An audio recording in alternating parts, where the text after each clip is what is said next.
This video was created just 1 month after the assassination attempt on Donald Trump occurred.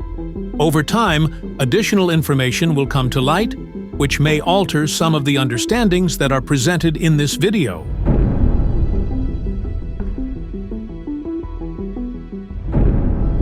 The assassination attempt on former President Donald Trump occurred at the Butler Farm Showgrounds in Butler, Pennsylvania on July 13, 2024 at 6:11 p.m. Take a look at what happened.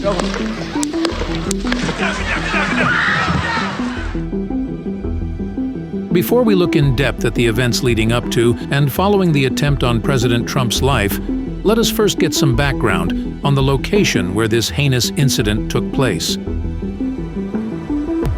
Butler is a city and the county seat of Butler County, Pennsylvania. It is located 30 miles north of Pittsburgh and has a population of 13,500. It was first settled in 1803 by Irish, Scottish, and German immigrants. Butler became an industrial hub and was home to Pullman Standard, makers of all-steel rail cars at the turn of the 20th century. Butler was also the home of the American Bantam Car Company, known for developing the original World War II Jeep. 4 miles to the west of the city lies the Butler Farm Showgrounds, which is a roughly 100-acre fairground used for agricultural exhibitions. Small commercial buildings and residential neighborhoods with wooded areas surround the farm showgrounds. On Wednesday, July 10th, an advance team was at the farm showgrounds to scout the venue. Generators, lights, and cranes were also beginning to be delivered in preparation for the large event. This rally will be the second time that Trump has held a rally in this small Pennsylvania community. On October 31, 2020, then President Trump, running for re-election, held what would become one of his largest rallies ever. That rally was held at the Butler Regional Airport on the south side of the town, where some 55,000 people attended. Security at that rally would be quite different than what would be on display for this 2024 event. On the Friday evening before the rally, video footage of the farm showgrounds perimeter shows only eerie darkness and quiet, with no added security lights at the rally area or police visible at all. Attendees were already lining up in cars, waiting to get into the parking area for the rally the next day.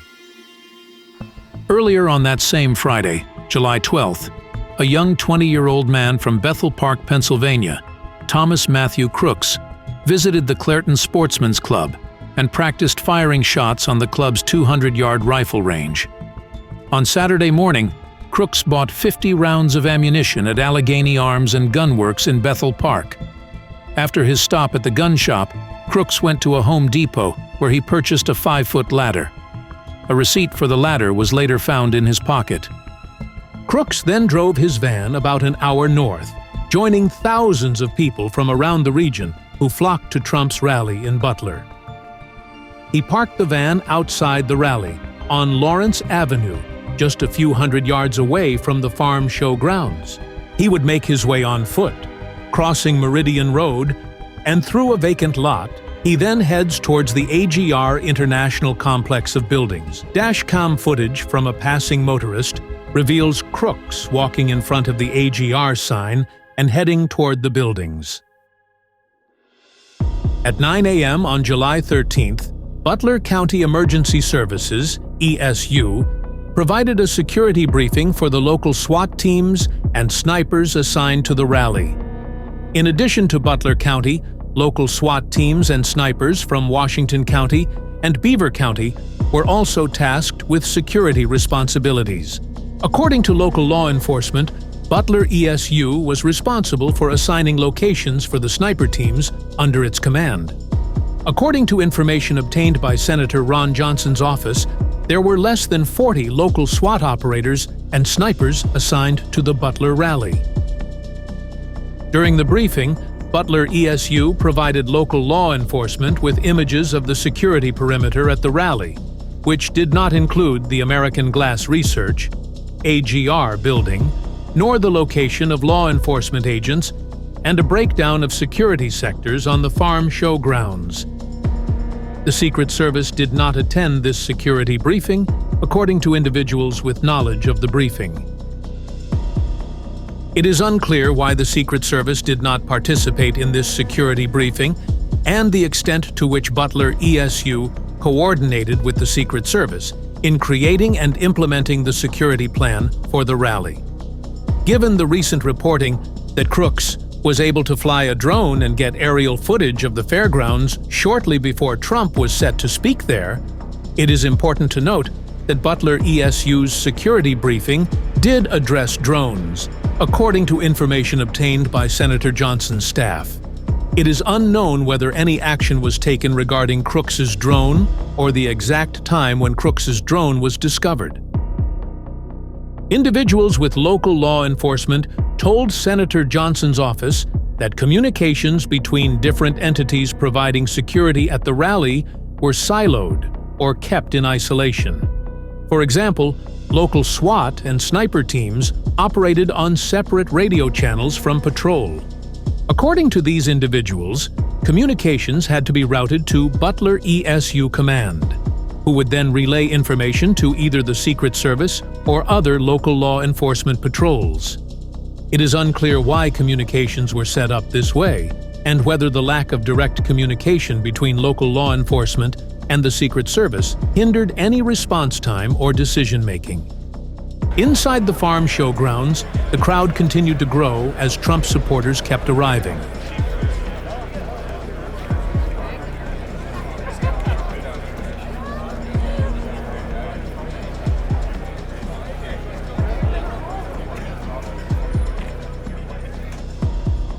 Later in the afternoon, at Pittsburgh International Airport, Trump Force One was landing. At 5:10 p.m., nearly 1 hour before President Trump was shot, one of two local law enforcement snipers, hereafter AGR Sniper 1, positioned in the AGR building, observed the shooter Crooks for the first time. Local law enforcement told Senator Johnson's office that at the time, even though Crooks did not have a weapon, he seemed suspicious. At 5:14 p.m., AGR Sniper 1 took at least 2 pictures of Crooks. One of the pictures appears to show Crooks on his phone. At 5:28 p.m., AGR Sniper 1 took a picture of a bicycle and backpack near the AGR building. It is unclear whether these items are associated with Crooks. At 5:32 p.m., AGR Sniper 1 saw Crooks again near the AGR building, apparently looking at news feeds on his phone and holding a rangefinder. Shortly after, AGR Sniper 1 reported the suspect to a group text of other law enforcement snipers on site and was instructed to report the suspect to command.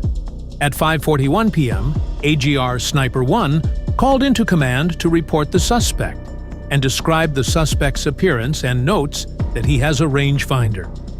At 5:45 p.m., AGR Sniper 1 texted the Beaver County ESU Group Command about the suspect and instructed them to relay the message to command. At 5:59 p.m., a Beaver County law enforcement operator received confirmation from a Butler County SWAT commander that command, which included Secret Service, was made aware of the messages and requested more information about the suspect's location. Why the Secret Service did not immediately send agents to the AGR building, and, perhaps most importantly, why President Trump was allowed to go on stage. Trump's speech was expected to begin at 5 p.m.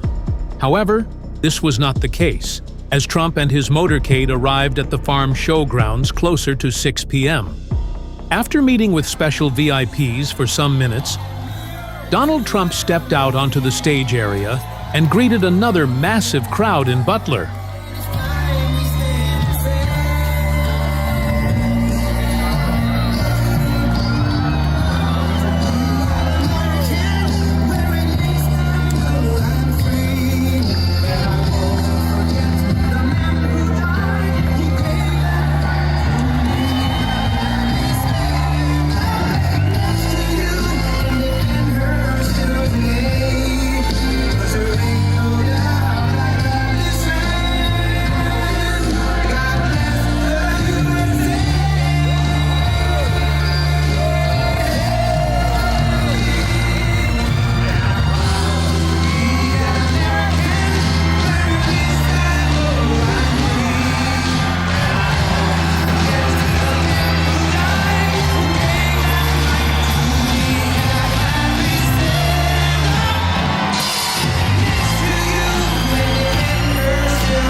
big crowd. This is a big, big, beautiful crowd.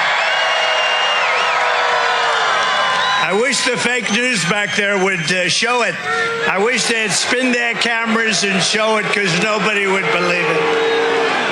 Hello, Butler, and hello to Pennsylvania. I'm thrilled to be back in this beautiful Commonwealth with thousands of proud, hardworking American patriots, and that's what you are, and we got to bring our country back to health. One of the greatest crimes is what they've done over 4 years in hiding what the obvious facts are, isn't it, huh? Isn't it a shame? Take a look at that. So that arrow is the lowest amount of illegal immigration ever in recorded history into our country. And then the worst president in the history of our country took over.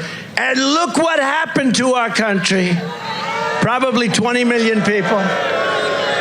And you know, that's a little bit old, that chart. That chart's a couple of months old. And if you want to really see something that's said, take a look at what happened.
Let me get my shoes on. Hold on, your head is bloody.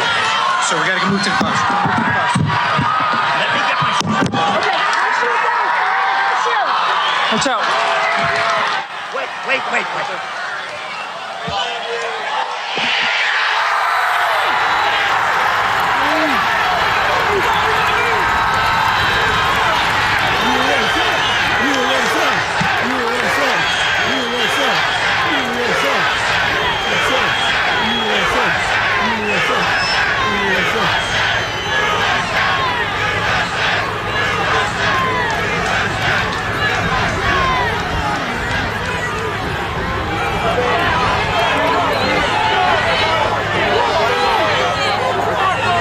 Secret Service agents removed Trump from the stage area and put him into an SUV.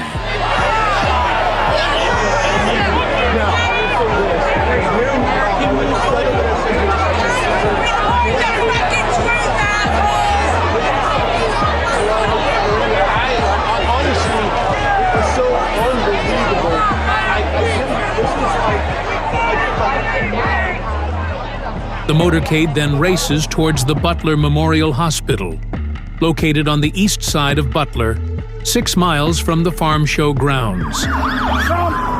Trump, coming to Butler Hospital. There goes Trump. There goes Trump. Do you hear me? The one cop car, your window is blown out.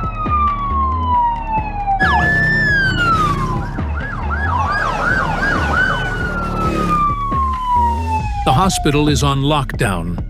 Trump is seen entering the emergency area under his own power.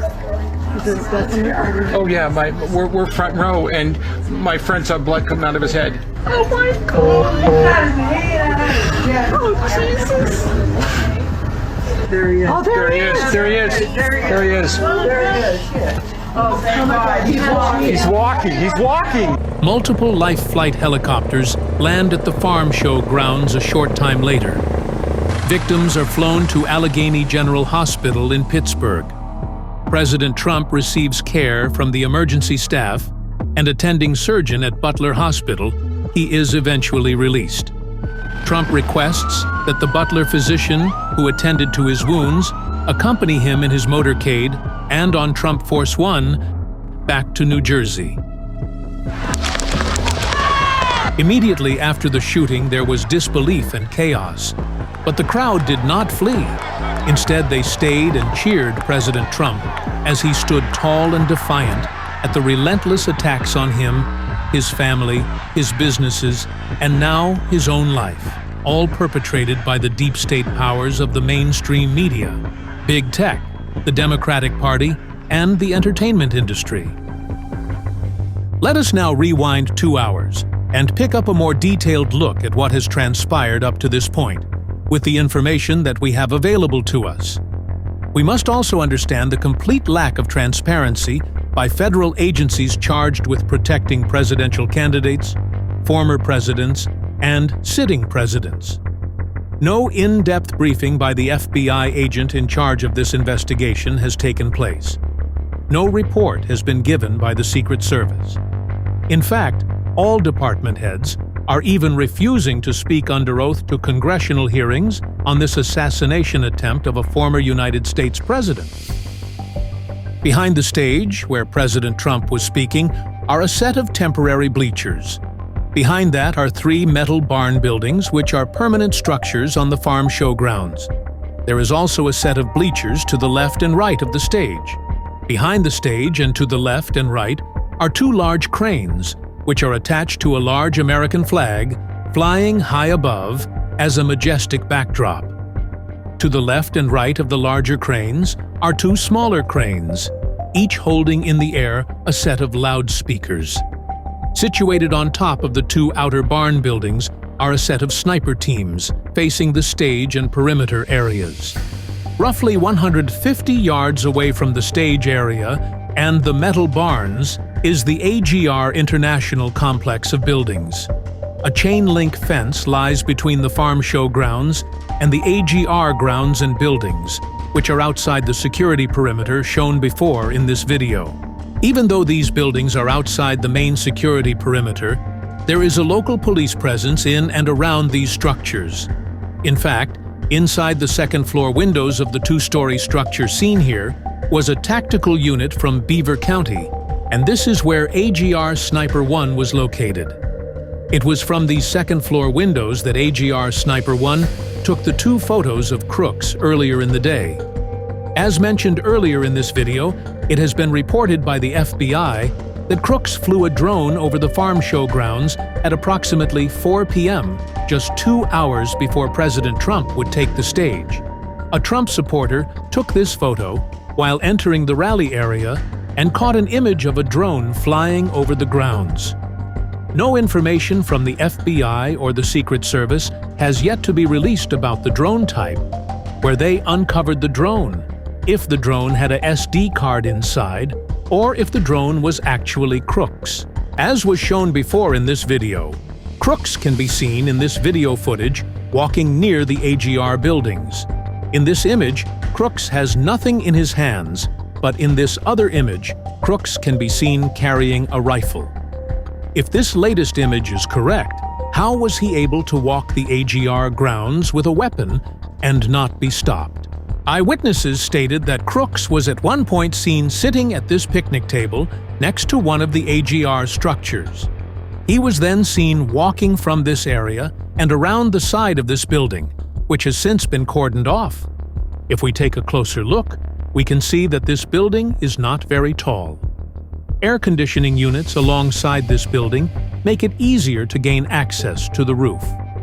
Even though Crooks purchased a ladder at Home Depot earlier in the day, it was never used as a means to gain access to any areas. The last AC unit's top section has been removed, most likely by the FBI as evidence, and finger marks can be seen on the conduit where Crooks more than likely hoisted himself up using these pipes to gain access to the rooftop. Once on the rooftop, Crooks would have had to run across a very large area, climb up onto yet another slightly higher roof, then eventually drop down onto lower sections and jump back up onto the main roof. Video footage caught on a spectator's cell phone camera shows Crooks running across the AGR building roof while President Trump is speaking. Butler Police, situated near the water tower adjacent to the AGR buildings, even mentions someone running on the rooftop. Someone's on the roof. See that dude running? It was also at this time that other spectators, located on the AGR grounds outside of the rally perimeter, began to see crooks on the roof and attempt to notify law enforcement. Someone's on top of the roof. Look. There he is right there. Where? Right there. See him? He's laying down. See him? Yeah, he's laying down. There he is. Because we have millions and millions of people in our country that shouldn't be here. Dangerous people, criminals. We have criminals. He's We on have the roof. He's drug right dealers. We have people that should not be here. Right here. on the roof. It was at this time that a Butler Township police officer was hoisted onto the edge of the roof near Crooks. The officer sees the shooter point his rifle towards the officer and jumps back down onto the ground. These video tracks, which have been synchronized at the same time, give a good idea of what was happening around the building. The same Butler Township police officer that was just hoisted up to the rooftop now runs around to the front to try and see if he can get another view of Crooks. And then we get 2 glimpses of the shooter. Crooks can be seen on the cell phone footage on the left, with 4 seconds to go until he opens fire on Trump. And then we see him again, with 1 second to go before he opens fire. You can see his long hair and the rifle. 1 second to go, and then we have the shots firing.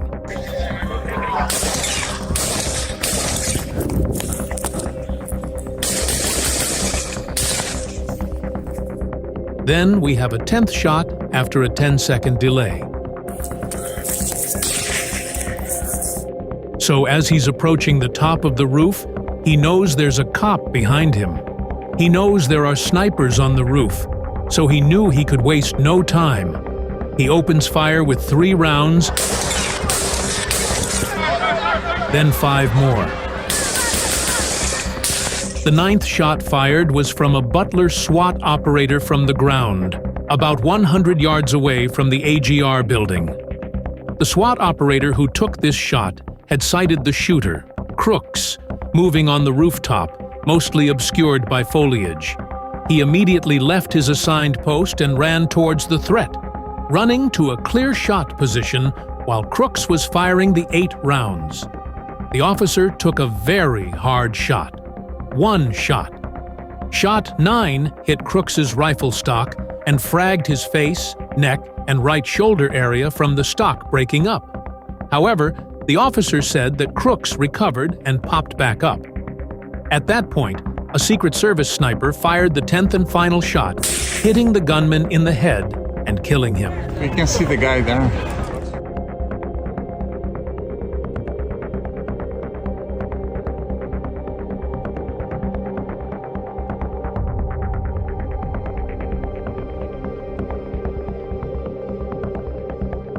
These are the bullet trajectories that we know of. The first shot glanced Trump's ear.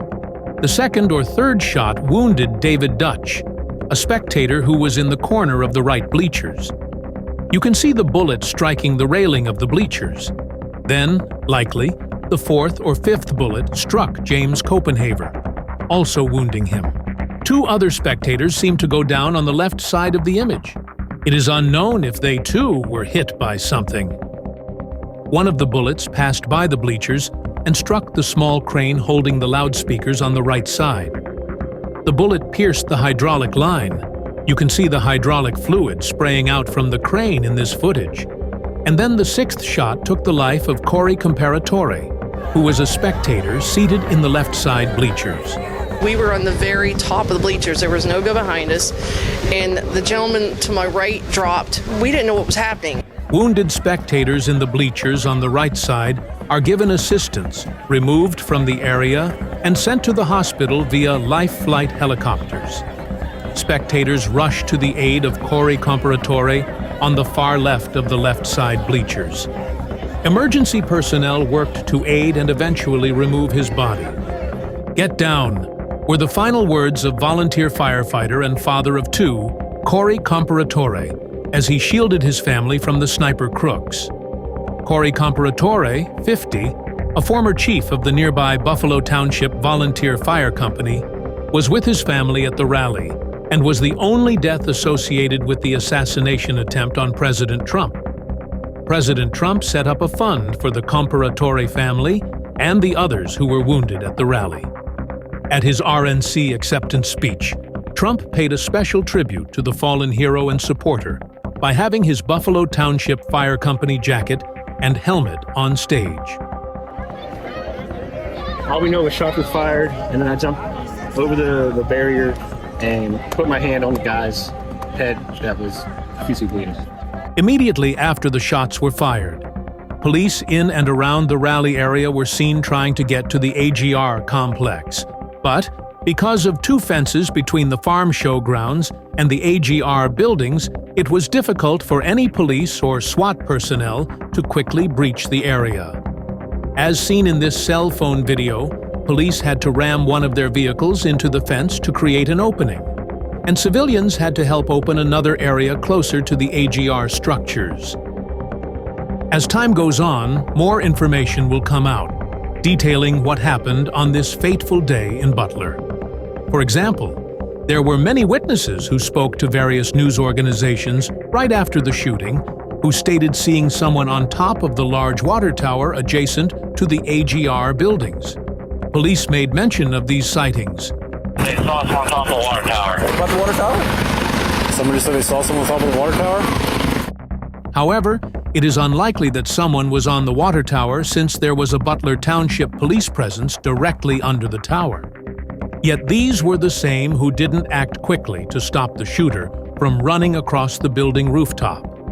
Another set of witnesses stated seeing gunfire coming from the top of yet another building in the area, this being the Butler Gymnastics building on the other side of Route 68. This structure has a perfect line of sight to the stage, where Trump was speaking, albeit at a much further distance. This location has easy access to wooded areas directly behind that could make for an easy and quick escape. Later in the evening of July 13th, authorities uncovered Crook's van parked on Lawrence Avenue near the farm show grounds. It is not known how they found his van. It has been stated that some sort of explosive device was found inside the van, and that a crude remote detonator was found on Crook's dead body on the AGR rooftop. The van was eventually towed away under heavy police escort later that night. In Bethel Park, at the Crooks family home, police and the media descended on the area.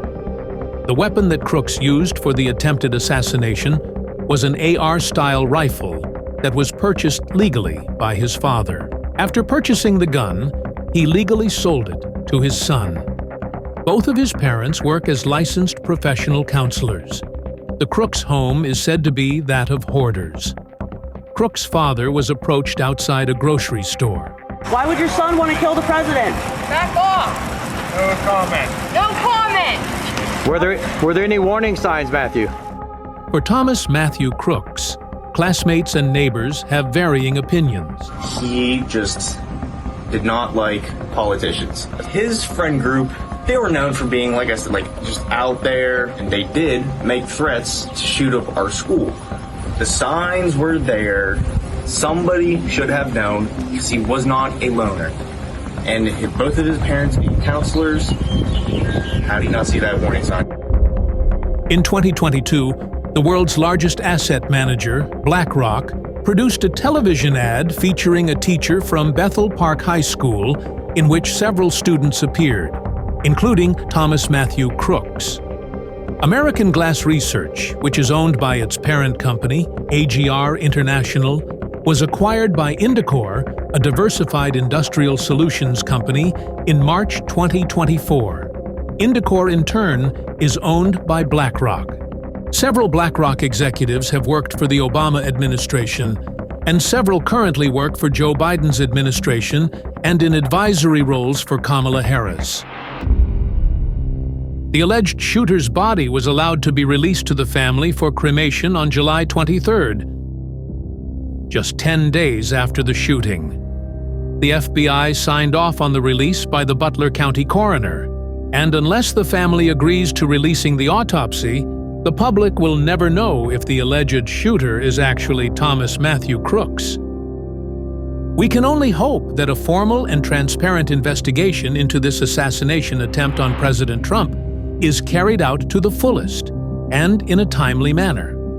Initial reports now lean towards the fact that Crooks was not working alone. Any person or organization that might be involved in some way must be made public.